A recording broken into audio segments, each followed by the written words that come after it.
I want to begin by taking a moment to recognize our neighbors in Chattanooga who suffered severe storm damage yesterday evening, and at least 20 individuals have been hospitalized there. 150 buildings have been damaged, and 60,000 residents are without power. Although these are preliminary numbers, we know some of how they feel. Our thoughts are with all Chattanoogans and everyone who's been touched by the storms that swept over the southeast over this weekend. Now, I want to thank everyone here in Nashville for faithfully observing the Safer at Home order over the holiday. As usual, we saw widespread compliance throughout Davidson County by both residents and businesses. Your efforts are helping flatten the curve of the coronavirus in our community and will save lives. Now remember, eradicating this disease requires a coordinated effort by all Nashvillians, and I urge everyone to continue to stay at home as much as possible and only leave your home to run errands that are essential to everything. Now, all of us have been touched by the coronavirus in one way or another, but it's important to understand exactly how the virus is affecting different members of our community, which is why epidemiologists with the Metro Public Health Department has been working diligently to contact residents and gather all available information and all available race and ethnicity data for confirmed cases in Davidson County. This valuable information will help us better understand the virus and the effects it has here in Davidson County, and Dr. Jahanger will present this information and discuss their findings in more detail shortly. I want to remind everyone that the community assessment system is available to everyone in Nashville free of charge. If you believe you have symptoms of COVID-19, please call the COVID-19 hotline at 615-862-7777, which is open 7 days a week from 7 a.m. to 7 p.m. If additional assessments are necessary, you may be directed to a community assessment center to be screened and tested for COVID-19. All services at Metro's community assessment centers, including COVID-19 tests, are also free to Nashville residents. And these community assessment centers are open at Nissan Stadium, Lot N, Meharry Medical College at 918 21st Avenue North, and the former Kmart site at 2491 Murfreesboro Pike in Antioch. Now, hours of operation for all three locations are from 9 a.m. to 3 p.m. Monday, Wednesday, and Friday until further notice.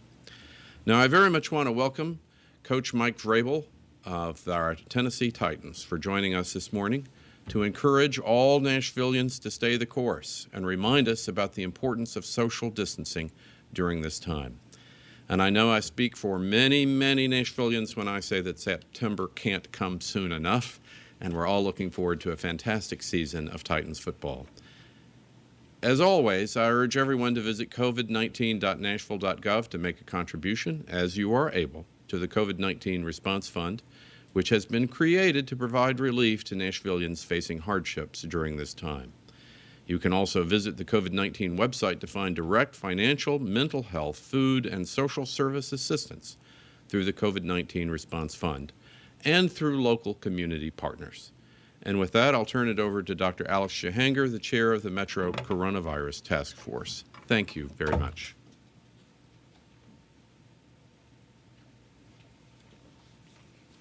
Thank you, Mayor Cooper, and good morning, Nashville.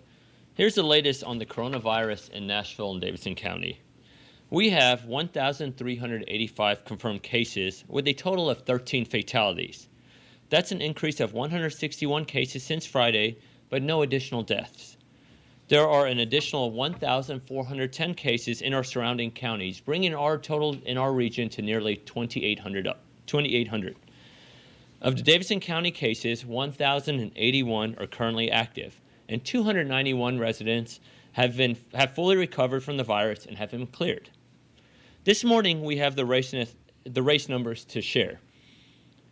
Of the Davidson County confirmed cases in regard to race, 49% are white, 13% are black, 12% are multiracial or other, 3% are Asian, 8% unknown, and 15% are pending.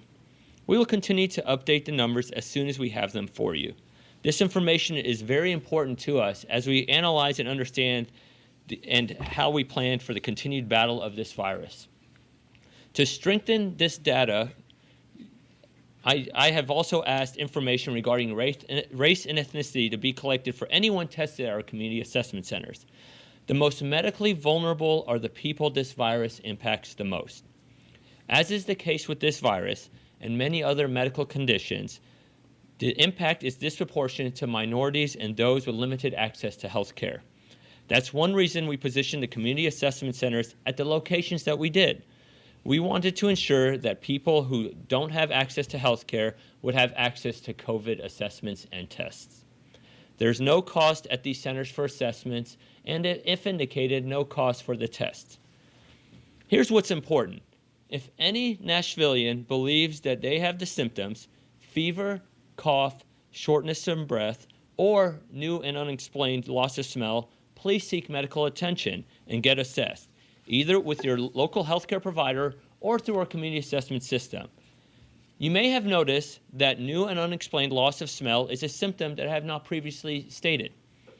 As I have said from day one, the science will direct our response to this crisis. And over the past week, loss of smell has become recognized amongst medical professionals as a possible sign of this virus. As such, we want to make sure our community knows this, and we have adjusted our protocols to assess and, if indicated, test anyone who presents with any of the 4 symptoms. Our goal for our assessment centers is to ensure that our community has broad access to testing. This is a critical step to ensure victory against the virus. The first step is to call our assessment hotline at 615-862-7777. It's open 7 days a week from 7 a.m. to 7 p.m. You will speak with medical personnel who will answer questions and help determine if you need additional screening. Today, as the mayor noted, our community assessment centers are open until 3 p.m. at our 3 locations at Nissan Stadium, the old Kmart in Antioch, and at Meharry Medical College. So far, 1,776 people have been assessed in our centers, and 1,120 have been tested. Finally, the Safer at Home order went into effect on March 23rd.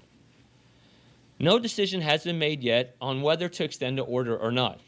Vanderbilt released a model on Friday that shows that all of our efforts with Safer at Home and continued social distancing is truly flattening the curve.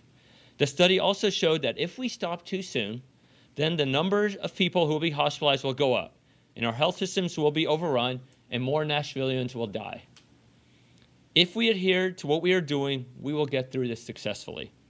Other models show different timing for the peak, but they show the same results regarding our progress. We continue to look at the various models, and this will help guide our decisions moving forward. We have not reached the peak of this virus yet, the point at which the most people are infected at a single moment in time. When we do reach the peak, we will still need time to come down on the backside of the curve before we can begin to get back to normal. And again, the models show that social distancing works and is helping us flatten the curve. We need you to stay at home and remain vigilant to fight the virus while staying at home. It is an absolute necessity. I'm grateful for all of what you all are doing, and thank you for your support. We'll get through this together. And now I'm proud to introduce the coach of our Tennessee Titans, Coach Vrabel. Coach.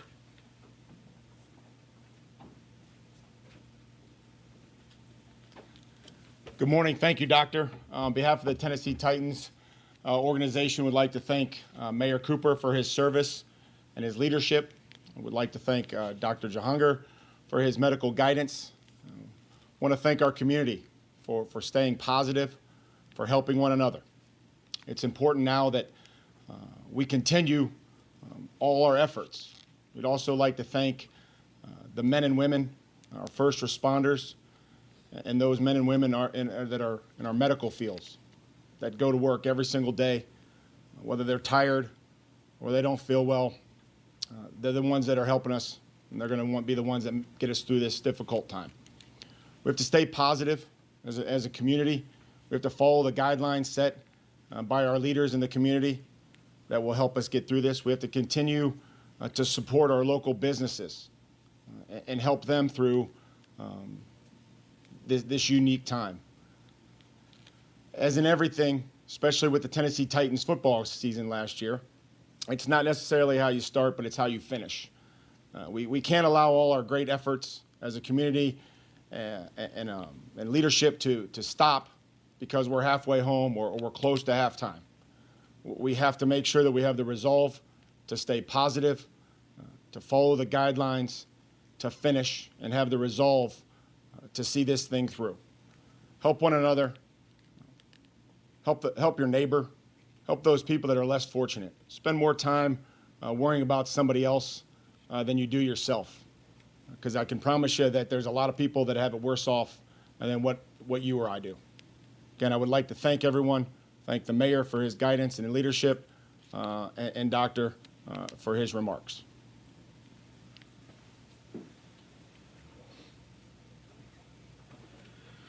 Thank you, Coach Vrabel. We will now start the Q&A portion of today's briefing. I will announce your name from the podium, and you may proceed by asking your question over the air. We'll start with Tosin Fakile at News 4. Tosin. Good morning. Thank you for taking my question. I have two questions. The first is the governor's safer at home order expires tomorrow. Do you guys have any concerns at all about that expiring tomorrow in conflict with the mayors, and just any concerns at all about the time difference between the mayors and the governors? And my second question is, did we by any chance have any violations or calls about the safer at home order during Easter yesterday? And if so, how many? Thanks. Dr. Jahangir. Sure. So I can tell you is as the Vanderbilt study and other models have shown, is what our safer at home order and everything that we have done as a community has really helped flatten that curve. And I can just speak to the science, and that's what the science has shown, and I'm proud that we're continuing that. And there were 0 citations or complaints actually just over the past weekend. So thank you.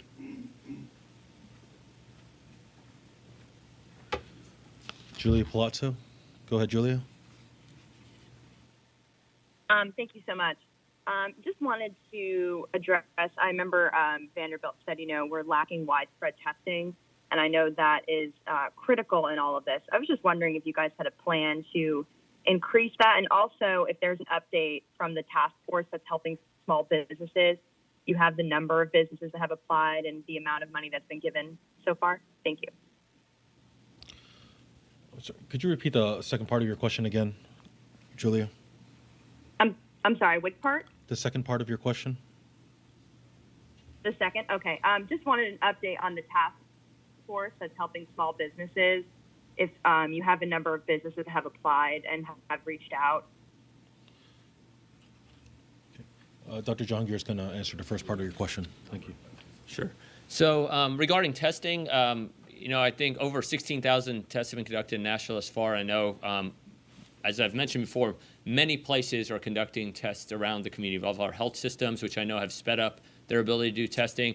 As I mentioned in my remarks, our community assessment centers, we are now loosening and broadening who is tested in our centers, and we'll continue to do that because you're right, a broad access to testing is a critical step in winning this battle against this virus.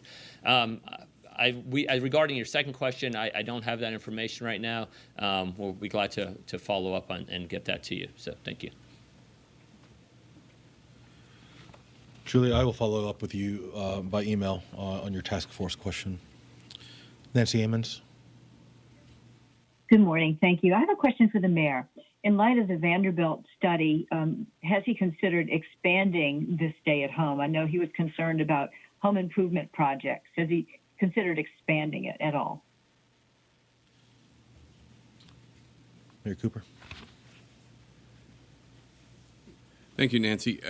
I guess in terms of expanding this, are you talking about lengthening the safer at home order? And in that case, in Nashville, we're going to take it 1 and 2 weeks at a time. Right now, we are making progress. The number of cases does seem to show that the curve is flattening, and we just want to continue on with that.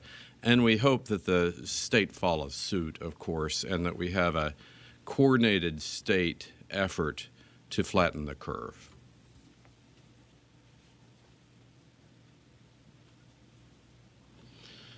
Nayeli at 96.7.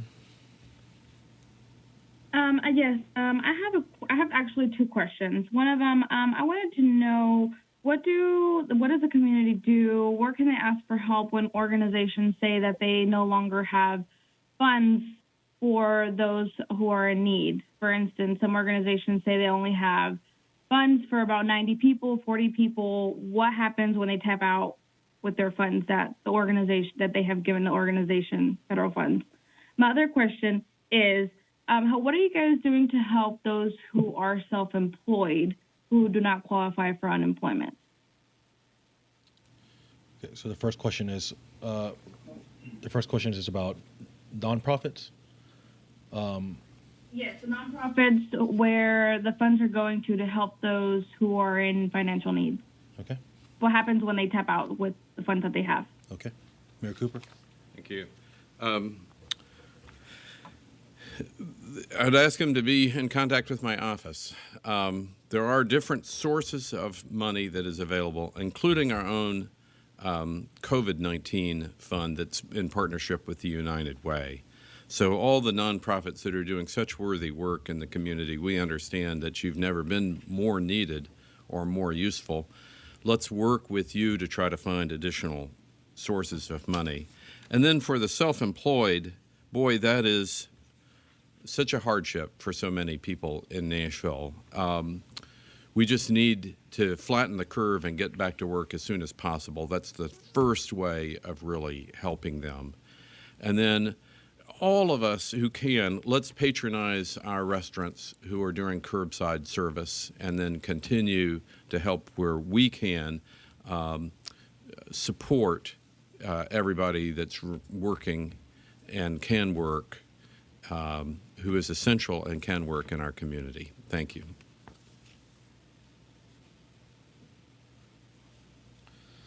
Ian Jong at the Tennessean. Ian? Hey, good morning. I have a few questions just regarding testing. Dr. Jahanger had said that you guys have started to widen the scope of that.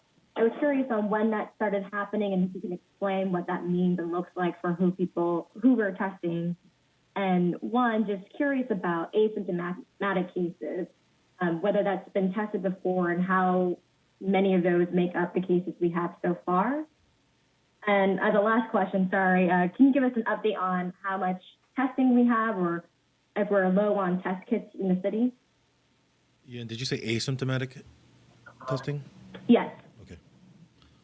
Dr. Jongir? So good morning. So regarding your question around expanding, I can speak to both our community assessment centers and what our community partners and the other health systems have done. As the symptoms, from day one, I've mentioned shortness of breath, fever, and dry cough have been kind of the signs for anyone to get assessed and get tested. Now the science is showing that loss of the ability to smell, a new loss of ability to smell, they don't have any other reason, is another reason to get tested. Also, similar to our community partners and other health systems, initially testing was being performed when people had those symptoms, plus met certain other medical comorbidities.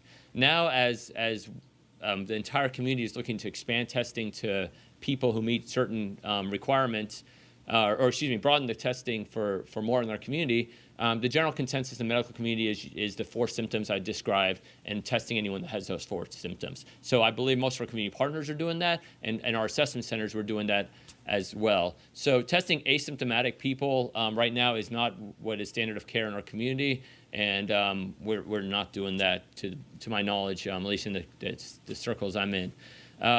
And then, as I've mentioned, about 15,000 Nashvillians have been tested already, and you have about a 9.5% positive rate for that. So I think that's consistent across all the places that are being testing, which to me demonstrates that we're consistently applying the same standards to testing, and that's pretty reasonable. So thank you so much.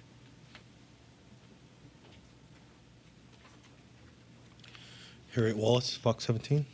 Harriet? Yes. Hi, good morning. First, I want to say thank you so much, Dr. Jahanger, for updating us on the data collection, and it's much appreciated. My question is regarding the Safer at Home order. Once the statewide order expires, At that point, obviously, it'll be left up to the individual mayors to make the decision for their own municipalities. Mayor Cooper, can you please, I believe you touched on a little bit, have there been discussions amongst mayors in terms of how you will govern in coordination, because that will likely encourage people to travel county to county, and in Davidson County, where we have extremely high numbers compared to the counties, that could maybe hinder some of the progress that we've made. So what discussions have you had or will you have with other mayors? Garrett, Mayor Cooper. Well, thank you, Harriet. I think public policy in the time of a pandemic is a little bit of evolving. Tennessee, has 95 counties, a whole lot of cities, and I think all of the mayors that I've talked to feel that consistency and a unified response is effective. That's not only in our region, but across the state, other states too, if possible. But we are, as all the mayors that I've talked to, everybody, I think with essentially no exceptions, feels that a consistent response and that we're still in the middle of it. We're still flattening the curve, and it's going to be important. Nashville is in a region, the region has as many cases as Nashville does. So that shows that it is a regional problem here. And then also in the state, I think we're better than a lot of states have been. If you look at some of our neighbors to the north, boy, that's pretty shocking, but we want to stay on the good side of that. And again, have a consistent response that no one is putting each other at risk. No one is putting each other at risk unintentionally. And then a unified, consistent response is the best. And I think all the big cities in the state have adopted the same safer at home that Nashville has been under. And I think we all recognize that that's going to have to continue for a while to be effective. Thank you.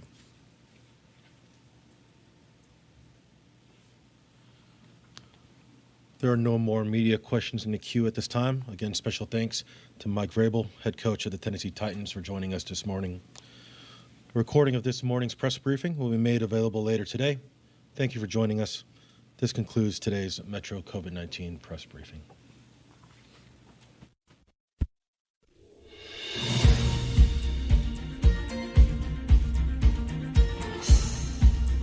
This has been a service of the Metro Nashville Network.